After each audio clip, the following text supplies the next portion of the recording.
आइए आज के वीडियो में बताएंगे अगर आपके इनकम सैलरी के अलावा कोई ऑनलाइन गेमिंग करने से होती है या फिर जो वर्चुअल डिजिटल करेंसी है, ठीक है, उससे होती है, जैसे कि बिटकॉइन वगैरह जो आप बेचते हैं खरीदते हैं, उसका जो आप अर्निंग करते हैं, तब आपको आईटीआर कौन सा भरना होता है, कौन सा फाइल करना होता है, वो इस वीडियो में बताने वाले हैं।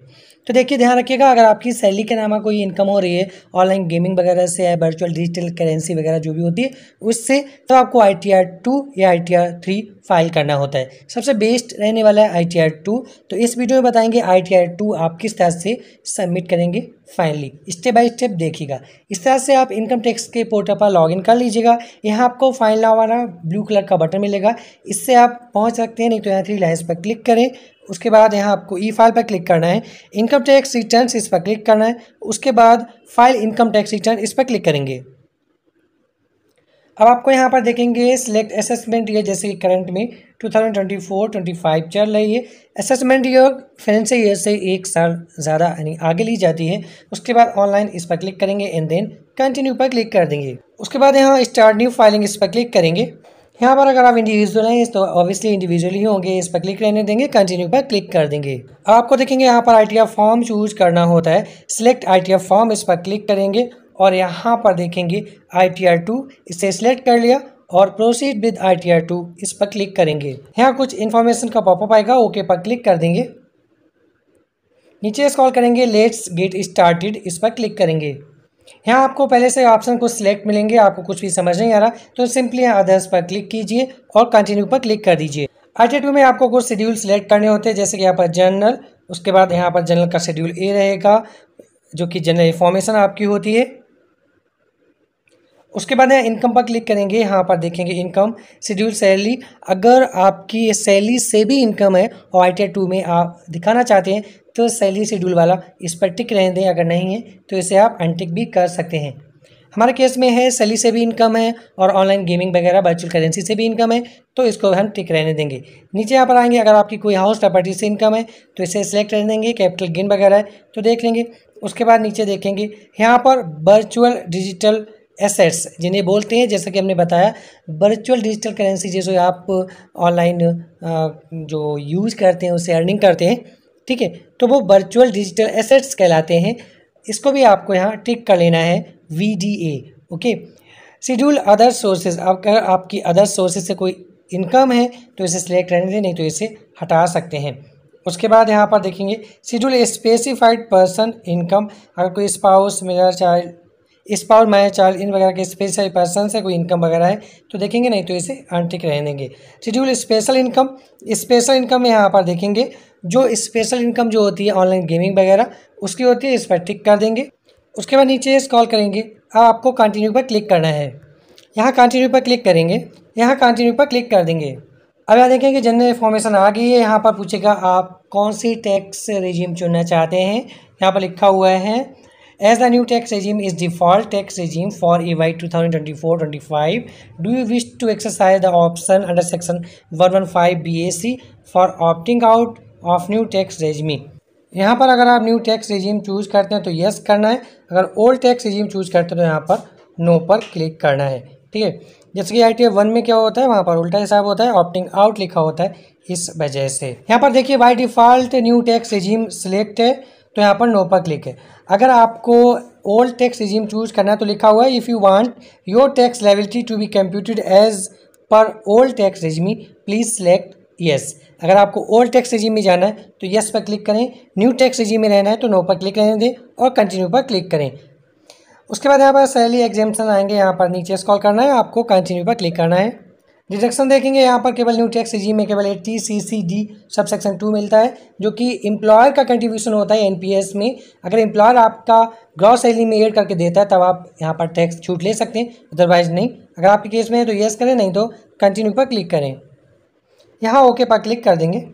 उसके बाद यहाँ पर आएगा पार्ट जनरल इन्फॉर्मेशन, यहाँ इस पर क्लिक करते हैं। यहाँ पर सबसे पहले जनरल इन्फॉर्मेशन में आपकी पर्सनल इन्फॉर्मेशन ओपन होगी, जैसे कि name, Aadhaar number, date of birth वगैरह, पैन कार्ड नंबर। नीचे स्क्रॉल करेंगे, कॉन्टैक्ट डिटेल आप अपनी देख सकते हैं, अगर करेक्ट है तो सही, नहीं तो एडिट पर क्लिक करके इसे सही भी कर सकते हैं। उसके बाद फाइलिंग स्टेटस इस पर क्लिक करेंगे। ध्यान रखिएगा ये एक सेक्शन मेन होता है फाइलिंग स्टेटस। यहाँ पर जैसा कि ऑलरेडी सिलेक्ट है सेक्शन 139 सब सेक्शन 1 यानी जब आप रिटर्न फाइल कर रहे हैं वो ड्यू डेट से पहले या उस दिन कर रहे हैं। ओके, उसके बाद इसे सिलेक्ट करने दें, नीचे स्क्रॉल करते हैं, यहाँ पर देखिए आ जाएगा for opting out option should be exercise along with the return of income file under section 139(1). Okay, यहाँ पर जैसे नो है, अगर नो पे क्लिक है तो इसका मतलब ये हुआ by selecting this option your income tax computation shall be as per new tax regime. अगर आप नो पर क्लिक रहने देते हैं तो आपका इनकम टैक्स की कैलकुलेशन न्यू टैक्स रेजिम के अकॉर्डिंग होगी। तो न्यू टैक्स रेजिम चाहते हैं तो यहाँ पर नो रहने देंगे। अगर आपको ओल्ड टैक्स रेजिम में जाना तो येस पर क्लिक कर दीजिए। नीचे स्क्रॉल करते हैं, यहाँ पर सब चीज़ें नो हैं ऑलरेडी। अब आपको यहाँ पर रेजिडेंशियल स्टेटस चुनना है, इस पर क्लिक करेंगे। यहाँ पर रेजिडेंट चुनना है यानी आप इंडिया के निवासी हैं। उसके बाद कंडीशन फॉर रेजिडेंशियल स्टेटस, इस पर क्लिक करेंगे और यहाँ आपको you were in India for 182 days और मोर ये वाला ऑप्शन सिलेक्ट कर लेना है। नीचे स्क्रॉल करना है, do you want to claim the benefit under section 115H, यहाँ आपको नो पर क्लिक करना है और इसी सब यहाँ पर आप नो कर देंगे। यहाँ पर भी डायरेक्टर से इसको नो कर देंगे, इसको भी नो करने के बाद यहाँ पर देखेंगे अगर कोई इक्विटी शेयर्स वगैरह यहाँ पर आपने जो किया है तो आप यस करेंगे, बाद बाकी इसको नो रहने देंगे और सेव पर क्लिक करेंगे। उसके बाद एक बार आप बैंक डिटेल भी चेक कर सकते हैं। यहाँ पर आपका बैंक अकाउंट होना चाहिए, वैलिडेट होना चाहिए, कोई रिफंड वगैरह आता है तो इसी में आएगा। कन्फर्म पर क्लिक करेंगे।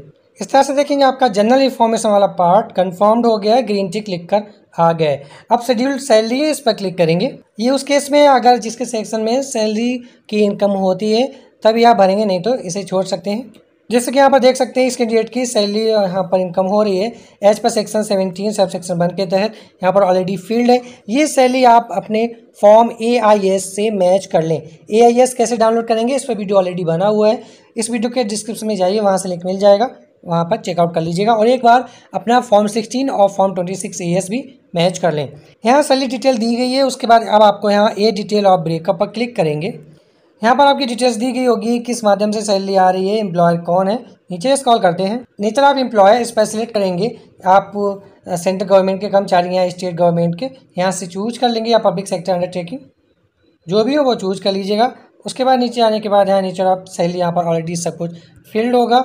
उसके बाद यहाँ पर है वैल्यू ऑफ पर की sites as per section 17 sub section 2, यहाँ पर आपकी इनकम नहीं है तो इसे डिलीट पर क्लिक करके यहाँ डिलीट कर सकते हैं।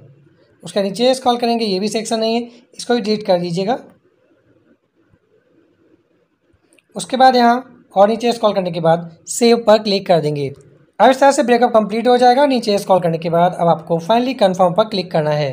इस तरह से देखेंगे शेड्यूल सैलरी आपका कंफर्म हो गया है। अब मेन चीज़ आती है शेड्यूल VDA यानी वर्चुअल डिजिटल एसेट्स। इनको आपको कैसे भरना है, इस पर क्लिक करेंगे, यहाँ ओके पर क्लिक कर देंगे, यहाँ ए डिटेल्स पर क्लिक करेंगे। अब आपको यहाँ डिटेल्स देनी होगी, डेट ऑफ एक्विजिशन मतलब किस दिन आपने वो वर्चुअल जो डिजिटल एसेट्स हैं परचेज किए थे, वो यहाँ पर वो डेट भरेंगे। आप जिस ऐप से यूज कर रहे थे, आपने जो भी वर्किंग किया है उससे ख़रीदारी आप बेचा है, उस पर डेट मिल जाएगी, स्टेटमेंट डाउनलोड कर लीजिएगा। उसके बाद डेट ऑफ ट्रांसफ़र, किस डेट को आपने वो पैसा निकाल लिया था वो डेट भरेंगे, कर लीजिए। उसके बाद यहाँ पर कॉस्ट ऑफ एक्विजिशन, यहाँ पर कितने रुपए के वो आपने वर्चुअल डिजिटल एसेट्स परचेज किए थे वो कॉस्ट यहाँ पर भरेंगे। उसके बाद कंसीडरेशन रिसीव्ड, कितना आपको टोटल फाइनली आपने जितना अमाउंट ट्रांसफ़र किया वो अमाउंट यहाँ पर भर देंगे। तो दोनों का डिफरेंस जो निकल कर आ जाएगा, income from transfer of virtual digital assets, इन दोनों का डिफरेंस जो होगा प्रॉफिट आपका आ जाएगा। यहाँ पर लॉस आएगा नहीं, ठीक है, कैरी फॉरवर्ड भी नहीं होता लॉस, और लॉस को यहाँ पर कंसीडर नहीं किया जाएगा। इसके बाद डिटेल भरने के बाद ऐड पर क्लिक कर देंगे।